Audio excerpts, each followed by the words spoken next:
माता विंध्यवासिनी दुखों का नाश करने वाली देवी है, इसलिए नवरात्रि में जब उनकी पूजा आस्था श्रद्धा से की जाती है तो उनकी नवों शक्तियां जागृत होकर नवग्रहों को नियंत्रित कर देती हैं। फलस्वरूप प्राणियों का कोई अनिष्ट नहीं हो पाता।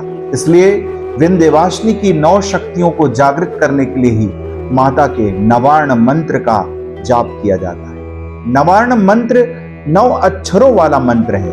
नवार्ण मंत्र ऐं ह्रीं क्लीं चामुंडाय विच्चे, ये 9 अक्षरों वाले इस नवार्ण मंत्र के एक एक अक्षर का संबंध एक एक शक्ति से है और एक एक शक्ति का संबंध एक एक ग्रह से है। नवार्ण मंत्र का जाप 108 दाने की माला पर कम से कम हमें 3 बार अवश्य पढ़ना चाहिए।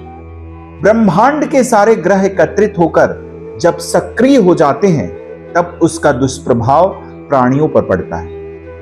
ग्रहों के इसी दुष्प्रभाव से बचने के लिए नवरात्रि में दुर्गा की पूजा की जाती है। आइए जाने मां दुर्गा के नवार्ण मंत्र और उनसे संचालित ग्रह के बारे में।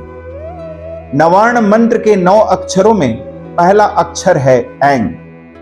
ऐं अक्षर जो सूर्य ग्रह को नियंत्रित करता है। ऐं का संबंध दुर्गा की पहली शक्ति शैलपुत्री से है, जिनकी उपासना नवरात्र के प्रथम दिन की जाती है। दूसरा अक्षर ह्रीं है, जो चंद्रमा ग्रह को नियंत्रित करता है। इसका संबंध दुर्गा की दूसरी शक्ति ब्रह्मचारिणी से है, जिसकी पूजा दूसरे नवरात्रि को होती है।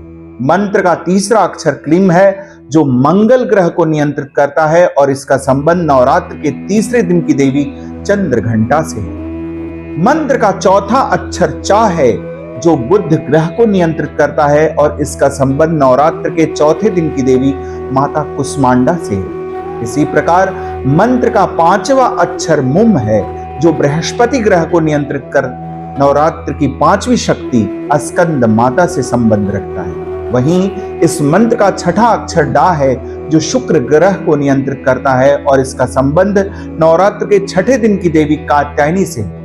मंत्र का 7वां अक्षर है ये, जो शनि ग्रह को नियंत्रित करता है और इसका संबंध नवरात्र के 7वें दिन की देवी कालरात्रि से है।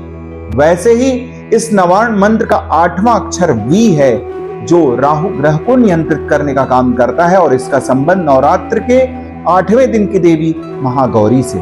इसी प्रकार इस मंत्र का अंतिम और 9वां अक्षर चय है, जो केतु ग्रह को नियंत्रित करता है और इसका संबंध नवरात्र की 9वें दिन की देवी सिद्धिदात्री से है। इस प्रकार मात्र एक नवार्ण मंत्र का जप इतना शक्तिशाली है कि वह 9 ग्रहों और 9 देवियों को प्रसन्न करने का काम करता है। इसके साथ ही आपको बता दें, इस नवार्ण मंत्र के 3 देवता ब्रह्मा, विष्णु और महेश हैं तथा इनकी 3 देवियां महाकाली, महालक्ष्मी तथा महासरस्वती है। इस प्रकार नवार्ण मंत्र के जप से माता दुर्गा की नवरात्र की 9 शक्तियां हमें धर्म, अर्थ, काम, मोक्ष इन 4 पुरुषार्थों की प्राप्ति में भी सहायक होती है। इस नवार्ण मंत्र के साथ ही माता विंध्यवासिनी के त्रिकोण शक्ति को भी प्रसन्न करते हैं और त्रिकोण शक्ति के आशीर्वाद से हमें विपुल संपदा ऐश्वर्य की प्राप्ति होती है। तो ये थी कुछ विशेष जानकारी। फिर मिलेंगे एक नई जानकारी के साथ एक नए अगले अंक में। तब तक के लिए दीजिए त्रियोगी मिठू मिश्रा को अनुमति। जय मां विंध्यवासिनी।